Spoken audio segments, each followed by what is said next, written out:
സാധാരണ പണിയല്ല. അപ്പോൾ കൂലി കൊടുക്കാൻ NREGയിൽ നിങ്ങൾക്ക് വകുപ്പ് കാണില്ല. പക്ഷേ നിങ്ങളുടെ ഓൺ ഫണ്ട്സിൽ നിന്ന് എടുത്തിട്ട്, കാരണം അത് മറ്റുള്ളവരാരും ചെയ്യാത്തൊരു പണിയാണ് അവർ ചെയ്യുന്നത് എന്നുള്ളതാണ്. ഏതാണ്ട് 210 ഏക്കറോളം തരിശു ഭൂമി കൃഷിയോഗ്യമാക്കി എന്ന് പറഞ്ഞു. അത് നല്ല അച്ചീവ്മെൻ്റ് ആണ്. അപ്പോൾ ഈ തരിശു ഭൂമി കൃഷിയോഗ്യമാക്കാൻ വളരെയധികം ബുദ്ധിമുട്ടാണ്. ഈ പറഞ്ഞ പോലെ ഈ തോട് വൃത്തിയാക്കലൊക്കെ ഞങ്ങൾക്കറിയാം, വളരെ ബുദ്ധിമുട്ടാണ്. പക്ഷേ ആദ്യമായിട്ടാണ് ഞാൻ ഇങ്ങനെ തൊഴിലുറപ്പ് പദ്ധതിയിൽ ഉൾപ്പെടുത്തി ഇത്ര എഫക്റ്റീവായിട്ട് ചെയ്തത് ആദ്യമായിട്ടാണ് കണ്ടത്. കാരണം പലരും മടിക്കും, ഇത് വളരെ ബുദ്ധിമുട്ടാണ് ഇറങ്ങാനായിട്ട്. അപ്പം നിങ്ങൾ എന്തായാലും ഇത് അഭിനന്ദിക്കണോ അല്ല പിന്നെ ക്രിട്ടിസൈസ് ചെയ്യണമെന്ന് അറിയില്ല. കാരണം കണ്ണൻ സാറ് ക്രിട്ടിസിസം പറഞ്ഞുകൂടെ. പക്ഷേ എന്നാലും ഇൻറ്ററഗേഷൻ. അപ്പോൾ എന്തായാലും വളരെ എഫക്റ്റീവായിട്ട് നിങ്ങൾ ഉപയോഗിച്ചു കേട്ടോ, വളരെ എഫക്റ്റീവായിട്ട് ഉപയോഗിച്ചു. അപ്പോൾ വളരെ കുറച്ച് ദിക്കിൽ അങ്ങനെ ഉപയോഗിക്കാൻ സാധിച്ചിട്ടുള്ളൂ നമുക്ക് ഇത്രയും നന്നായിട്ട്. അപ്പോൾ മെഷീൻസ് ഉപയോഗിക്കാം ഇതിന്. പക്ഷേ മെഷീൻസ് ഉപയോഗിക്കുന്ന പലപ്പോൾ എക്സ്പ്ലോയിറ്റേഷൻ നടക്കും മെഷീൻസ് ഉപയോഗിച്ച് കഴിഞ്ഞാൽ. കാരണം വളരെ ഹെവി ചാർജാണ് ഈ മെഷീൻസൊക്കെ ചാർജ് ചെയ്ത് മാറ്റാനായിട്ട്. അപ്പം നിങ്ങൾ വളരെ ഭംഗിയായിട്ട് അതിലൊരു പ്രശ്നം കൂടി ഉണ്ടായിരുന്നു. ഇവിടെ ഈ മരക്കാട് തോടിൽ വെള്ളം കയറി ഈ തോടിന്റെ 2 കരകളിലുള്ള പാടങ്ങൾ മുഴുവൻ വലിയ വെള്ളത്തിലായിരുന്നു.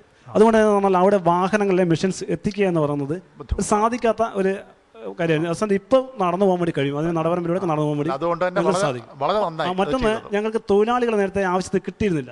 കർഷക തൊഴിലാളികളുടെ ഒരു വലിയ പ്രയാസം ഞങ്ങൾ നേരിട്ടിരുന്നു. ഇതോടുകൂടി പേരാമ്പ്ര പഞ്ചായത്തിലെ മുഴുവൻ പ്രദേശങ്ങളിലും ഇപ്പോൾ സ്വകാര്യ വ്യക്തികളുടെ പറമ്പുകളിലും തൊഴിൽ ചെയ്യാൻ വേണ്ടി ഞങ്ങളുടെ ലേബർ ടീമുകൾ, ഓരോ അയൽക്കൂട്ട പ്രദേശങ്ങളിലും രൂപീകരിച്ച ലേബർ ടീമുകൾ, വാർഡ് തല ഈ ലേബർ സമിതികൾ, അതിൽ നിന്ന് ആളുകൾ സെലക്ട് ചെയ്തുകൊണ്ടാണ് ഇപ്പോൾ ജോലി ചെയ്യുന്നത്. പേരാമ്പ്ര പഞ്ചായത്തിൽ ഇപ്പോൾ തൊഴിലാളികളുടെ ക്ഷാമം നിലവിലില്ല എന്നുള്ളതാണ് ഇതുകൊണ്ടുണ്ടായ മറ്റൊരു ഗുണം. നല്ല സന്തോഷമായിട്ടിരിക്കുന്നു. എങ്ങനെ ചർച്ചയൊക്കെ അത്രയ്ക്ക് ഭയങ്കര സാറ്റിസ്ഫൈഡ് ആയിരുന്നോ?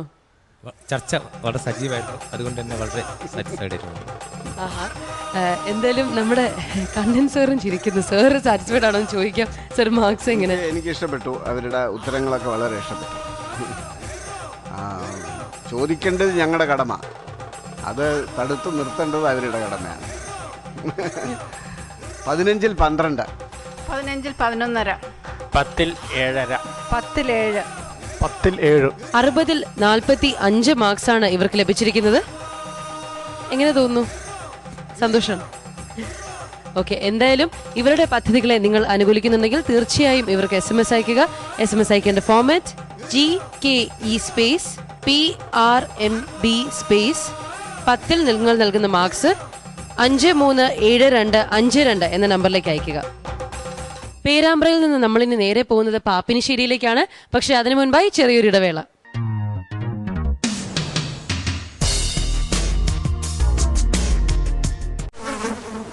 വേണ്ട നമുക്കിനി രോഗങ്ങൾ വ്യാധികൾ, വേണ്ട വേണ്ടേ നമുക്കി കൊതുകിന്റെ താണ്ഡവം. വീടും പരിസരവും വൃത്തിയാക്കൂ, കൊതുകിന്റെ താവളങ്ങൾ നശിപ്പിക്കൂ, മാരക രോഗങ്ങളോട് വിട പറയൂ, വീണ്ടും ഒരു ദുരന്തമൊഴിവാക്കൂ.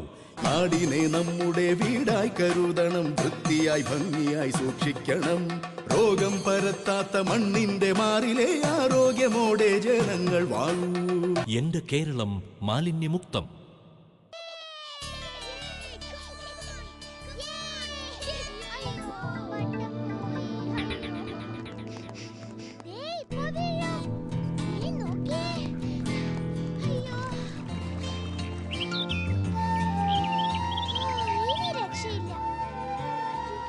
മാലിന്യമുക്തമായ ഒരു കേരളം ലക്ഷ്യമെങ്കിൽ വ്യക്തി ശുചിത്വം പോലെ സാമൂഹിക ശുചിത്വവും പാലിക്കണം. മാലിന്യമുക്ത കേരളത്തിനായി നമുക്ക് ഒരുമിച്ച് പ്രയത്നിക്കാം. എന്റെ കേരളം മാലിന്യമുക്തം.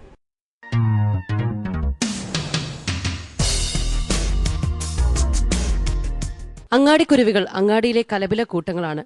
എന്നാൽ ഈ കൊച്ചു പക്ഷികളെ ഇന്ന് അധികമെങ്ങും കാണാറില്ല. വലിയ വലിയ ഷോപ്പിംഗ് മാളുകളും മൊബൈൽ ഫോൺ ടവറുകളും അന്തരീക്ഷ താപനവും ഒക്കെ ഇവരുടെ വംശനാശത്തിന് കാരണമായി കൊണ്ടിരിക്കുകയാണ്. അതുപോലെ നമ്മുടെ ഈ അതിവേഗ ജീവിതത്തിനിടയിൽ ഓരത്തായി പോകുന്ന ചില കൂട്ടരുണ്ട്.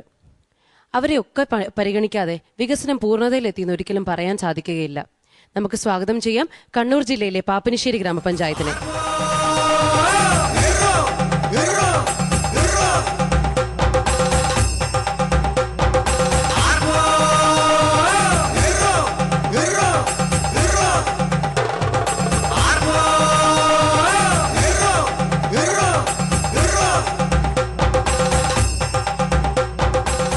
പാപ്പിനിശ്ശേരിയിൽ നിന്ന് ഇന്ന് നമ്മോടൊപ്പം ഉള്ളത് പഞ്ചായത്ത് പ്രസിഡന്റ് ശ്രീ K. നാരായണൻ, ക്ഷേമകാര്യ standing committee chairman Shri M. Karunakaran, junior superintendent Shri VP Baburaj, plan coordinator Shri E Raghavan master, member Shri TV. Rajeevan.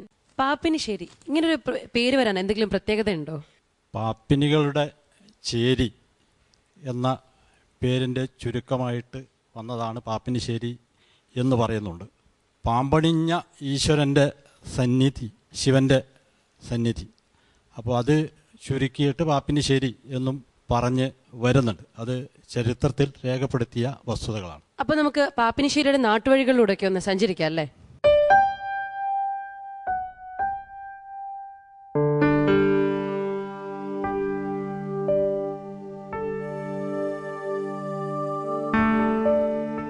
കിഴക്കും തെക്കും പടിഞ്ഞാറും വളപട്ടണം പുഴ അതിരിട്ടൊഴുകുന്ന കണ്ണൂർ ജില്ലയിലെ പ്രമുഖമായ ഗ്രാമപഞ്ചായത്താണ് പാപ്പിനിശ്ശേരി. ഈ ഗ്രാമപഞ്ചായത്ത് രൂപം കൊള്ളുന്നത് 1937-ലാണ്. 14.89 ചതുരശ്ര കിലോമീറ്ററാണ് ഇവിടുത്തെ ഭൂവിസ്തൃതി. ജനസംഖ്യ ഏകദേശം 33,000-ഓളം വരും.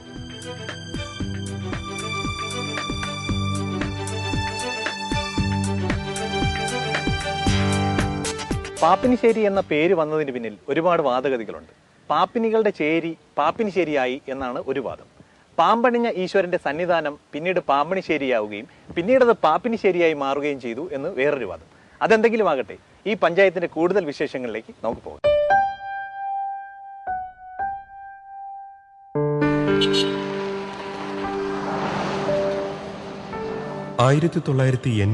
ാണ് പാപ്പിനിശ്ശേരി പഞ്ചായത്ത് രൂപം കൊള്ളുന്നത്.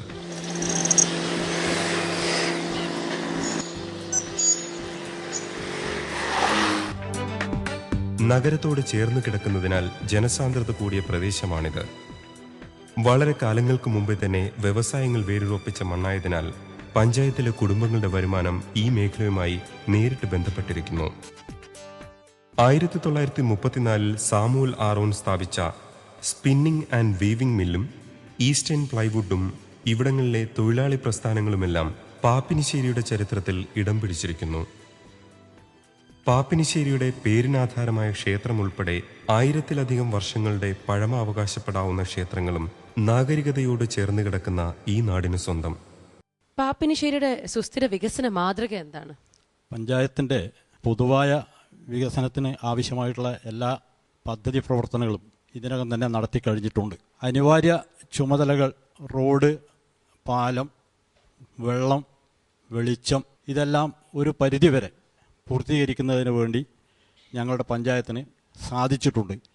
എന്നാലും ഒരുപാട് കുറവുകൾ ഇപ്പോഴും കണ്ടെത്താൻ സാധിക്കുന്നുണ്ട്. അതോടൊപ്പം തന്നെ പരിസ്ഥിതി പ്രദേശം, പുഴയുമായി ബന്ധപ്പെട്ട് നിൽക്കുന്ന പരിസ്ഥിതിയുമായി ബന്ധപ്പെട്ട ഒരുപാട് പ്രശ്നങ്ങൾ പാപ്പിനിശ്ശേരിയെ ഇപ്പോഴും അലട്ടിക്കൊണ്ടിരിക്കുന്നുണ്ട്. അതെല്ലാം പരിഹരിക്കുന്നതിന് വേണ്ടിയിട്ടുള്ള ശ്രമങ്ങളാണ് ഗ്രാമപഞ്ചായത്ത് ഇപ്പോൾ നടത്തി വരുന്നത്. പാപ്പിനിശ്ശേരി നടത്തുന്ന വികസന പ്രവർത്തനങ്ങൾ കാണാം, തിരിച്ചു വരാം. നഗരത്തിനോട് വളരെയധികം ചേർന്ന് കിടക്കുന്ന ഗ്രാമപഞ്ചായത്താണ് പാപ്പിനിശ്ശേരി ഗ്രാമപഞ്ചായത്ത്. ഇടത്തരക്കാരാണ് ഇവിടെ ഏറ്റവും കൂടുതൽ അധിവസിക്കുന്നത്. പിന്നെ പഞ്ചായത്തിന്റെ വികസന പ്രവർത്തനങ്ങളെക്കുറിച്ച് പറയുകയാണെങ്കിൽ എല്ലാ സമൂഹത്തിലും തങ്ങളുടേതല്ലാത്ത കാരണങ്ങൾ കൊണ്ട് സമൂഹത്തിന്റെ പിന്നാമ്പുറങ്ങളിലേക്ക് പുറന്തള്ളപ്പെട്ടവർ ഒരുപാട് പേരുണ്ടാകും. അവരെ കണ്ടെത്തി സമൂഹത്തിന്റെ മുഖ്യധാരയിലേക്ക് കൊണ്ടുവരുന്ന വികസന പ്രവർത്തനങ്ങളാണ് ഇവിടുത്തെ പഞ്ചായത്ത് കാഴ്ചവെക്കുന്നത്. ആശ്രയ എന്ന പദ്ധതിയിലൂടെ ഒരു മനുഷ്യന്റെ പ്രാഥമിക ആവശ്യങ്ങളായ ആഹാരം, വസ്ത്രം, പാർപ്പിടം എന്നിവ ഉറപ്പുവരുത്തിക്കൊണ്ടുള്ള വികസന പ്രവർത്തനമാണ് പഞ്ചായത്ത് ആസൂത്രണം ചെയ്തിരിക്കുന്നത്. അനുദിനം നഗരവൽക്കരിക്കപ്പെട്ടുകൊണ്ടിരിക്കുന്ന പാപ്പിനിശ്ശേരി കൃഷിയിൽ നിന്നും പരമ്പരാഗത തൊഴിലുകളിൽ നിന്നും ആധുനിക വ്യവസായങ്ങളിലേക്ക് മാറിത്തുടങ്ങിയിട്ട് നാളേറെയായി. അതുകൊണ്ട് തന്നെ ദാരിദ്ര്യരേഖയ്ക്ക് താഴെയുള്ള കുടുംബങ്ങൾ കുറവാണിവിടെ. ദാരിദ്ര്യ ലഘൂകരണം ലക്ഷ്യം വെച്ച് ജനകീയാസൂത്രണ പദ്ധതിയുടെ ഭാഗമായാണ് ആശ്രയ നടപ്പിലാക്കുന്നത്. ഇതിനാദ്യമായി പഞ്ചായത്ത് ചെയ്തത് കുടുംബശ്രീ ADS പ്രവർത്തകരുടെ നേതൃത്വത്തിൽ ഒരു സമഗ്ര സർവേ നടത്തുകയായിരുന്നു. ഇതിൽ നിന്നും അടിസ്ഥാന സൗകര്യങ്ങൾ പോലുമില്ലാത്ത 30ഓളം കുടുംബങ്ങളെ കണ്ടെത്തി. ഇതിൽ പലരും കൂരകളിലും റെയിൽവേ സ്റ്റേഷനുകളിലും കടത്തിണ്ണകളിലും മറ്റുമാണ് അന്തിയുറങ്ങിയിരുന്നത്. മുതിർന്ന പെൺകുട്ടികളുമായി സുരക്ഷിതമല്ലാത്ത സ്ഥലങ്ങളിൽ താമസിക്കുന്നവരും ഇവരിൽപ്പെടും. ഇവരെ പുനരധിവസിപ്പിക്കാൻ പഞ്ചായത്ത് ഗവൺമെന്റ് ഫണ്ടും തനത് ഫണ്ടും ചില സംഭാവനകളും ചേർത്ത് 42 സെന്റ് സ്ഥലം വാങ്ങുകയായിരുന്നു. ഇപ്പോൾ ഒരു മാസത്തിനകത്ത് ആശ്രയ ഭവന പദ്ധതി പ്രകാരം വീട് ലഭിക്കാൻ പോവാണല്ലോ. എന്താണ്, സന്തോഷമാണോ? സന്തോഷമാണ്. പക്ഷെ നമ്മൾ ഇത്രയും കാലം അതിനു വേണ്ടി പ്രാർത്ഥിക്കുകയായിരുന്നു. സ്വന്തമായിട്ടൊരു വീടോ പിടിയോ ഒന്നും ഇല്ലാതുകൊണ്ട് ഒരു മനസ്സിനൊരു സ്വസ്ഥത വരുത്തി എൻ്റെ മോൾക്കൊരു സുഖമില്ലാത്തൊരവസ്ഥയും ഇതെല്ലാം